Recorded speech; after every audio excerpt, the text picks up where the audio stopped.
আমাদের টপিক হচ্ছে বাইনারি আইও input output তাই না so Java provides many classes for performing text IO and binary IO so এখানে বলছে file can be classified as either text or binary মানে আমরা ফাইলকে প্রধানত দুই ভাগেই ভাগ করতে পারি একটা হচ্ছে টেক্সট ফাইল আরেকটা হচ্ছে binary file a file that can be processed মানে read create or modified using text editor such as Notepad, Windows, or via on Unix is called text file. মানে যে ফাইলগুলো সচরাচর উইন্ডোজ বা কোনো এডিটর দিয়ে আমরা অন করে এডিট করতে পারি বা লিখতে পারি নতুন কিছু বা ক্রিয়েট করতে পারি এগুলোকে আসলে মেইনলি টেক্সট ফাইল বলা হয় all the other files are called binary files আমরা টেক্সট ফাইল বাদ দিয়ে বাকি যত ফাইল আছে সব কিন্তু বাইনারি ফাইল যে আমাদের কম্পিউটারে জেপিজি বলেন পিএনজি বলেন তারপরে MP4 বলেন এগুলো সব কিন্তু বাইনারি সেই প্রথম দিকে ক্লাসে বলেছিলাম কিন্তু okay you can not read binary file using text editor আপনি টেক্সট এডিটর দিয়ে বাইনারি ফাইল কখনোই পড়তে পারবেন না they are design to be read by program মানে শুধুমাত্র প্রোগ্রাম দিয়েই তাদেরকে পড়া যাবে সো আমরা এখানে জানবো টেক্সট আইও আর বাইনারি আইওর মধ্যে বেসিক পার্থক্যটা কি হ্যাঁ so binary IO does not involve encoding or decoding and thus is more effective than text IO কি বললো কথাটা তার মানে বাইনারি আইওটা যেটা হচ্ছে এনকোডিং ডিকোডিং এর সাথে আসলে কানেক্টেড না ইনভলভ না কিন্তু মানে আদার হ্যান্ড যেটা বলি বা অপর সাইডে যেটা বলি কি বলে and this is more efficient than text এবং টেক্সট ফাইলের থেকে এটা বেশি এফিসিয়েন্ট হয় মানে কম সময় এটাকে নিয়ে কাজ করা যায়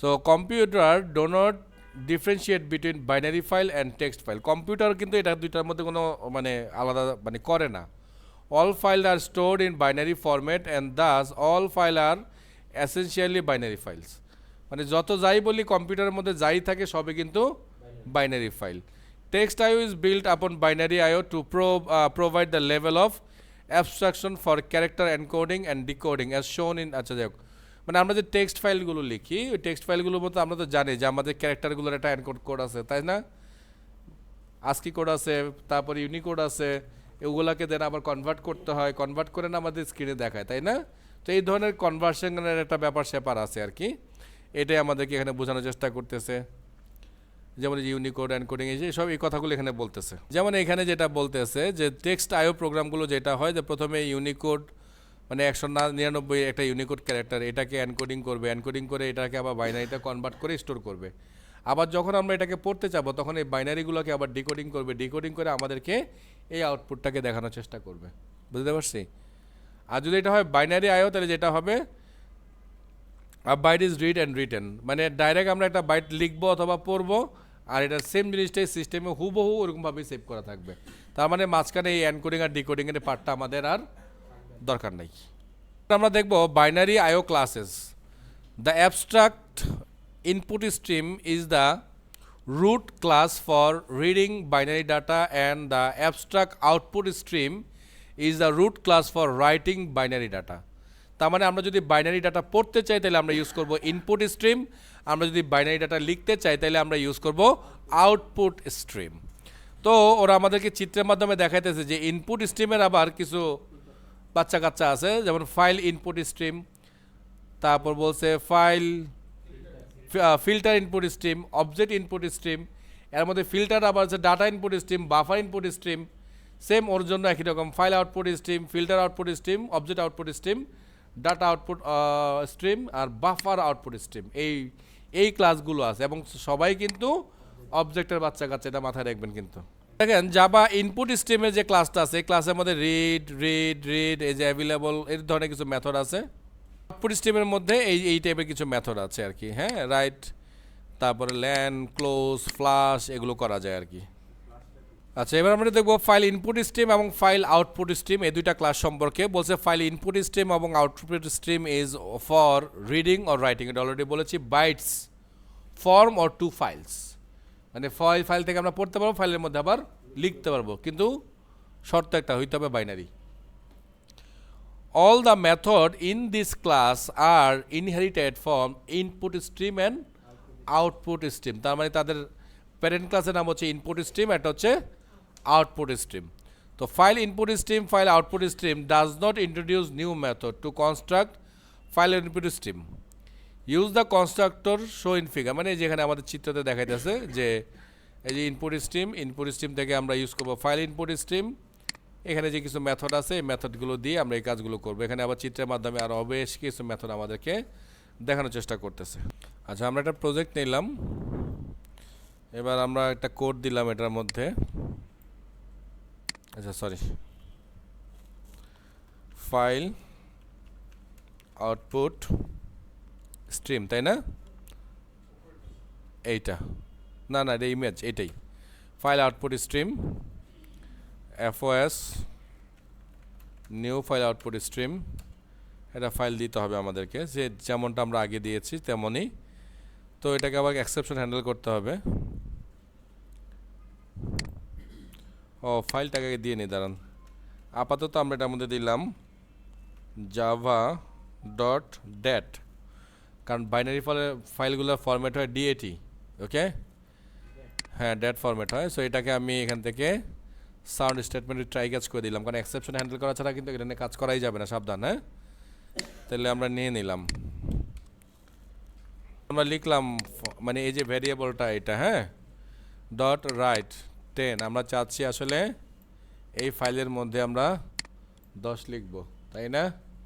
সো চলেন রান করে দেখি কি লিখে, না দেখে দেখি। রান, ওকে, রান সাকসেস। দেখি কি লিখলাম না পারেন স্যার, আপনাদের লোকেশন দেন, ফাইল কই যাবে, তাই না? আছে, ফাইল আছে, ভয় পাবেন না। কই জানি, এই তো এটা আমার প্রজেক্ট, এটা তাই তো, টেস্ট ফাইল স্ট্রিম। তো আমি যে এখান থেকে ফাইল মোডে চলে যাব, টেস্ট ফাইল স্ট্রিম, এই যে java.dat ফাইলে আমরা পেয়ে গেছি, ঠিক আছে? সেটাকে ডাবল ক্লিক করি, ওমা কিছুই তো আসে নাই। আচ্ছা দাঁড়ান, এটাকে এখান থেকে অন না করে আমরা এটার সোর্স থেকে অন করে নিয়ে আসি। হ্যাঁ, ক্লোজ করে নেই ফাইল। সো ফাইলকে ক্লোজ না করলে জীবনে এটার মধ্যে ডাটা লেখা যাবে না। আচ্ছা, আবার রান করতেছি, ওকে, রান করলাম। আমি এখান থেকে এবার অন করে দেওয়ার চেষ্টা করি। কই যে এটা এখনও তো খালি দেখাচ্ছে, দেখি এখানে কিছু দেখায় কিনা।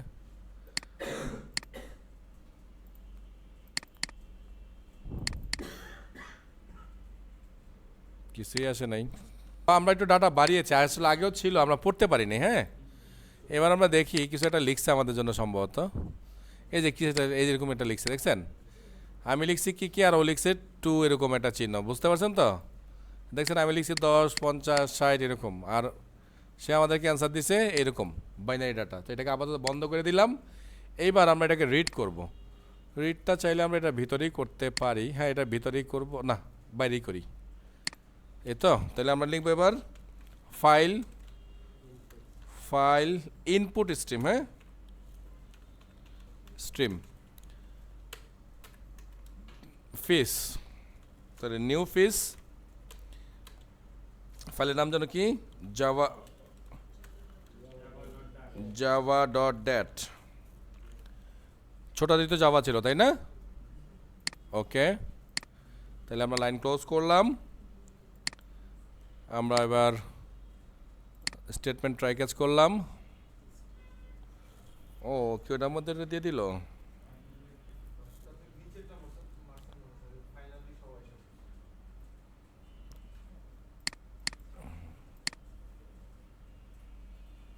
ব্লক করলাম।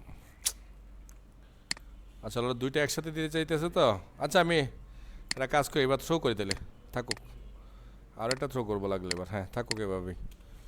আলাদা করছি আপনাদের দেখার সুবিধার্থে, নাহলে আমি ওই একটা ট্রাই গেছে লিখতে দিতে পারতাম। তাহলে এবার আমাদের পড়ার পালা। আছে ফেস ডট রিড টিড কিছু একটা আছে, এই যে রিড। আচ্ছা সরি, এটাকে ডাইরেক্ট অ্যাসাউট করি, কি লিখতে পারছি সেটা আমরা দেখি অ্যাসাউটের মধ্যে। ওকে, দেন রান। এরর দিচ্ছে কেন? আচ্ছা, আরেকটা অ্যাড কস্ট আরেকটা দিতে হবে। হ্যাঁ, আমরা থ্রো দুইটা করছি, একটু খেয়াল করেন। এটা হচ্ছে ফাইল নট ফাউন্ড এক্সেপশন, একটা হচ্ছে আইও এক্সেপশন। প্রথমত কি এই ফাইল না পেতে পারে, দ্বিতীয় হচ্ছে কি এইখানে কী লিখেছে সেটা আমরা পড়তে নাও পারি। সো এই দুইটার জন্য দুইটা এক্সেপশন থ্রো করছি কিন্তু। সো রান, এই যে পড়তে পারছে 10 পড়তে পারছে।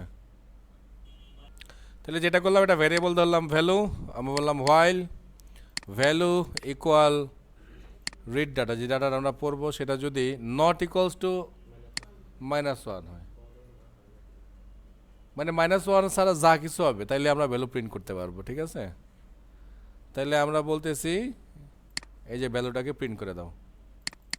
ঠিক আছে, স্যার রান করি দেখি কি প্রিন্ট করে এবার। ওমা, ও তো মাইনাস প্রিন্ট করে দিয়েছে ডাইরেক্ট। ওকে, আমরা সব লুপের ভিতরে আমরা প্রিন্ট দিলাম, দেখেন আমরা 3টা ভ্যালুকে কিন্তু পড়তে পারতেছি। ইট মিনস আমাদের যে বাইনারি ফাইল যে আমরা বানাইলাম এখানে, এই যে এতটুকু লেখার মধ্যে কিন্তু অলরেডি 10, কত 50, 60 যা যা লিখছি সব আছে। হ্যাঁ, তো এই ফাইল হিউম্যান রিডেবল না, আপনি কখনোই এই ফাইল পড়তে পারবেন না। এখানে কি লেখা আছে বুঝতে পারছেন তো? এটা কাইন্ড অফ এক ধরনের কম্পিউটারের সাথে প্রোগ্রামের এনকোডিং করা আছে, ওরাই বুঝবে, আর কেউ বুঝবে না। এটা লজিক দিলাম আর কি, কারণ এখানে তো কোনো না কোনো একটা ভ্যালু আসবেই। সো আমরা ধরে নিচ্ছি আমরা সব পজিটিভ ভ্যালুই দিচ্ছি আর কি। সো পজিটিভ, হ্যাঁ হ্যাঁ হ্যাঁ হ্যাঁ।